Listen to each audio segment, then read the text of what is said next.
News Live Channel na khwai phuna mu putaram nok chaboloina na pungja si hoina nukti phungba paw che dagi maroi ba paw khara khangjari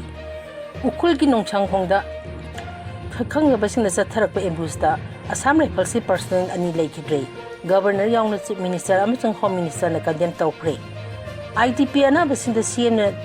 lupa lak amo mateng pangkhre hanjinbe aba hanjinkre awat pasing nakal ani gi singna ba kokpaga hanjilan gani CM Mahi Masingi Kangunda Drug Education Yaholu Haina MSF na Khonging Changsingkre. Mi Harpa Park Serak Pitri Pawa Khonging Changsing Kigani. Intermediate Publicity Coordination Committee Mipam Pangtokre. Mikap Toglasi, Mikhalda Paba Muk Kansi, Koizam Chures. More de Mu Isam Taruk Dengi Naba Tengnare. Lai Harawa UNESCO Intangible Culture and Heritage Kimanunda, Salanaba Leptan Honori, Bilas. Patriots Day Thorum Park Sana Pangtominasi, Luptaru. Operation da IED Yauna, Motor Cell Care Pangli. India Lenga Kimaki the Pambia Mating Pano Panglabasu, Manipulangan Intapa Hanjalana Honaba, My Papangamdre, report. Strike Toriba influencing the Yanaba Porpangam Kidre. Ukhrul district Nungshang Kong Manaktek, chtharkpa chtharkpa ambush da Assam Rifles personnel ani laikidre. Manipulangan ki Governor Ajay Kumar Bhala Chief Minister Yunam Khemsan amachung Home Minister Govindas Konthujamna thodok adu akan mamong da condemn tawkhre. Ukhrul district ki Ukhrul PS na konba Imphal Ukhrul lambi National Highway number 202 da district headquarter dagi kilometer 13 rom chatlaga leiba Nungshang khonggi mapada ngasi nungtin pung ani khara henba adwaida shkhngdbsingna nifu suba Assam Rifles kanboi amada ambush adu chathagibani hari. Ambush adu da nifu suba Assam Rifles Warrant Officer Balwat Singh amadi Habildar CM Singh mafam adumakta da laikidabani. Thodok adu air gi convoy aduna sangsatta laiba nifu suba air battalion ki headquarter da hankibagi lambi da thokibani. Thodok thokpangi akoiba da laiba khunja singdagi phangba pawman hai ngasi nungthil pungani tarkpa adoi da Nungshang khong amasung Ukhrul ki cement factory gi akoiba da akanba mawongda nongmai kapna bai makol taki. Nongmai khaktan tana bung kya pokharbagi makol ju pung ani rom dep tana taki. Thodok asina micham miyam da chauna mi pai pongna ki hairi. Thodok thokpagi paw phangwadagi ahet security personnel sing changsing ki bagaloina na mafam adu koisilaga thiba hombagi thabak chathaba hokre hairi. Ngasi nongmai kapna bagi thago du kana kamdong thokibino habadi hojik phawbi oina chapchaba report phangbangamdri. Thodok adu mari leinana Manipur Governor Ajay Kumar Bhalana akan mamong da condemn tawrogli. Governor na mahaki social media thagalaba post aman hai Assam Rifles ki mathakti ambush chaduna personnel ani hakiba akan mamong da condemn tawi asigumba attack asigi mafam Manipur society da leiti asigumba thong achina Manipur da tangdu leitaba amachung security ki section thorong da maning hangadab leiti haiduna thodok adu da lekhidraba personnel ani imung manungi awabda saruk yari haina phongdorogi Nakalamarum da thodok adu Home Minister Govindas Konthujamna su akan mamong da condemn tawduna thodok adu da chenabasing thidokna ba security force na lokhatpam thokpa thabak thoromsing lokhatkani haibagi thajaba lai haiduna asigumba thodok asida peace amachung harmony hai thugaiba khakta natana atai maram lairo haina mahake social media da post amda da phongdorogli IDP ana basing da CM na lupala among mateng pangkhre Manipur irang na maram oiraga lanjilaktuna relief camp da laibasing marakta Aruba laina na naribisna Chief Minister na lupala among mateng pangkhre IDP singmayimda hanjanba yabasing hanjalangré Churachampur More Kampopini chingba irang leibam phumjing oina nakal ani gi marta laiba thajanadaba kohalaba matanda masa masai mimda hanjalangani haina Chief Minister Yunam Khemchana phungdokre Lamboi kholang khongda laiba Manipur Trade Expo Center da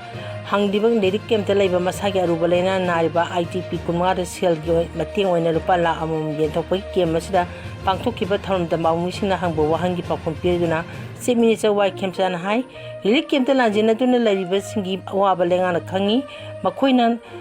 thengnariba khudongcha dabasing aduki damak mafam asida lakpani lanjina duna lariba sing masa masai memda hanjanhanbagi matang da mahang hai masa masai memda hanjanba yarba imungsing hojik memda changduna laiba hungnakre irang lariba mafamsing maru oina Kangpopi More amadi Churachampur gi oina hojik wari watai sanaduna changnaba yanaba honari nakalani gi marakta laiba thajanadabgi phim masi lokhtuna amada thajaba lakpa matam adudada changnaduna mahusagum laiba yagani thajai haina mangna phongdoki Thoramadu mari leinana Rajya Sabha gi member adhikari mem sardana hai IDP singi ye phatharangi thabak singi damok mahana angam mateng angam thak to hona gani IDP singi ye phanabagi damok state lengana hoji angam thak ta thabo pekhali state lengan IDP singi damok pekhali ba thabak asida mahana Rajya Sabha gi member ama oina mateng pangani haina mahana phongdoki Tharamadu Chief Minister Yumnang Khemchana relic camp asigi phiba mingsin baga loinana kem ase leiba IDP singa wari watai sanaduna makhogi awala passing hangki Masi khungsaru dar ko BHC MLA Sana Sam Premchandra amadi lenga ke makok thombo official kyaju saruk yaki mihat pa phar ga serak pidi phawo khongjing chechin khigani Kabubi district ki manung samba leilon waifai da naga misam taruk yamna minung sileitan tamthina hato pikhi bagi thoduta chenaba sing phar ga log serak pidi phawo khongjing handok loi haina ka khulung women's society ki president athoi dangmaina phongdorali ngasi amuko pori leimaron amoba kohor amadi MSA ki apunba lup manga gi miye makhada pauna bazada leba ka khulong youth committee amadi ka khulong women society ne sindona pangthoki bo ka mifam amada mahana makhata na hai naga mission tarbu pharba matung minung siletana hatuna maka kaklaga politin da habaga pirakhibani Hauji naga tarki thawa yaudra hakchang Jenims ki miren sangde leiri isa taruk harpada senaba sing masak amadi lepam taklaba phawada makoina phadana leiri miya asida state security amati amasung chenai haiba chapchar khangnaba phawba lengana tasin usinadana leithori hauji Jenims ki miren sangde leiba thawa yaudra hakchang adu tampakta khundari ba naga sina matong kaithoktuna mihat pasing phadana achumba wayan phangdi phawba sangkhigani Hajik lay ba lenga asi micham mikhai nai ba lenga oire central forcing thamli ba si mathau gar shu tawdri amadi mihar paching hodojin tawbo loina na mihar paching chinja puna boina sine dun leire haiki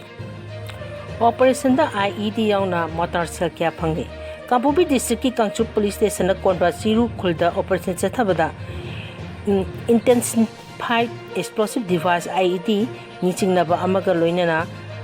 local met motor cell mari amaga phangde Manipur tholibi irang asigi manungchana security forcing the leptana chtharkpa area domination amasung foot patrolling chatpada haiba Kangchup police station konba phayeng maningchingda leiba chiru gi khullamadagi polamsing si phangbangam khibani hairi makeup tholasi mikhanda aphaba mikhansi koijam Suresh Aikoi makeup thoktona mating leiba amadi chakhotpa khunai ma oiba ngamnaba maraiba nungsiba laiglaisu haiba mihut khansi haina Manipur Youth Dik Mayol gi president Koijam Suresh na phongdoragli Mayon na paring na chtharkpa politics anauba langon gi vote haina mingthon ba mass awareness campaign ngarang tumukhong playground da miyam gi mifam amagaloina na pangthokpa thorom da mahang na makhata aduna haiki Manipur da hojik oiriba phim asida aikhoina kari thodang loba yabagi haibisi politics ki lamasi natana atei pambai leiti marumaduna makeup thoktuna mating leiba amadi chakhotpa khunai ma oiba ngamnaba mariba nungsiba like laisu haiba makeup mute khalasi afaba mirep thorpa ngamnaba mikhalgi matingda makhoigi hak yolaroi haina wasamina mathoktai mayona changchala liba campaign asi nomo ma pangal leibe hingalangli loinana campaign asi maning halaga satpagi wafam lairoi haina mahangna phongdoki Mifam aduda wangaloi oina advocate Thokjam Suresh Tamukho Youth Social Organization ki president Sadopam Sama senior citizen Wangkem Basan Charuk Yaki More de miyo isam taruk dengi na ba thengnare More hostel da mamang tha Jun amada kuntra phabuda miyo sani rongi blood test tawda miyo isam taruk dengi positive oina bagaloina na miyo mari malaria positive oina ba thengnare hari More hostel da mathok toribi doctor sina kan hona ba amadi laibu phabudagi leina asina maram oinaga hojik phabugi oina mi sibugi thawdo amata thengadana leiri hojik hospital asida dengue positive oiraba angang anisu laing chataduna leiri dengue positive oiraba su chathok chasin tawangam leba patient sidi doctor sina hidak langthak piduna masa mimda pothan duna leheli press ta phangba paw mana hai dengue leina na duna More hostel da laing bala ki ba ya ba Myanmar rom dagi More da sangkin duna leba mioi singni Myanmar gi tomu da su dengue leina maram oiraga mioi mari manga laikidre laibak thibadi makhata na dengue loi leina na narangani hain singnaba singi blood sample sing test tawnabagi damok imphal gi Jenims sampusung rims thanabi pambai leitabana bafam aduda khudongchada pa kaya mayongnari hai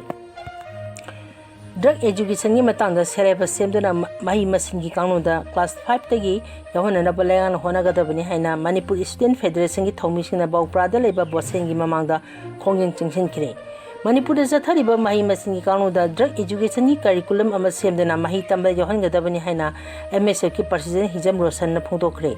Kongjangadu Mari Lena MSK President Hijam Rosan Makata High Hiram Masiga Mari Lena Kumza 2021 June Kumari Amadi Sahi June Trangada Chief Minister Amadi Mari Lena authorities in the Poini Panya memorandums in Pisanki. Memorandum Adugi Anisuba point the album Mahi Masingi Kano the drug na Piba Saitegi Matanga Yahonduna, class 5 Tamhalo Haine Yawi. Hari Wapamasi, Asukui of Pawangasi, Pawatabato on Toktana lady. Legana Tabidana Natsung the Bagi, Pibum de Labas in attack Padilum, the Masin Ha Amadi, Mahiri Kunabu Mutaki Habini. Legana and Hasing Amadi, Mahirisin Kunai.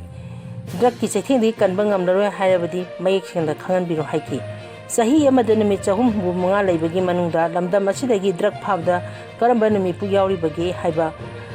Wahang Hangadana Manipuda, Leptana Pusalali, but drugs in Asikana and Savano, Haiba Legana come from Topani Haiki. Say that's the law enforcement agency sing Matiksan Labs, no account than a drug power lepte, Henadum Draki, Lalon Itiki Taubi Tabak Hingalangi. Where I live with him, must take in hearts and Kananabi the Mugdana Kunaya Mother Pidi, but Makal Makaki, things in Mahi Masingi Kanonda, class 5 Yahan Matoktai, Maramaduna, drug education Yamatanga, curriculum same duna, SCERT, Bosimamdi Kosem the Langana Yatang Piatavani. Wapamasi Tabak on talk about the Akan Makunjing Cat Tangani Hena, Mahana Pondoki. How's it going at the Tangasida Paulo Sinjari, quite Punum Mukahana Kakuna Buseri.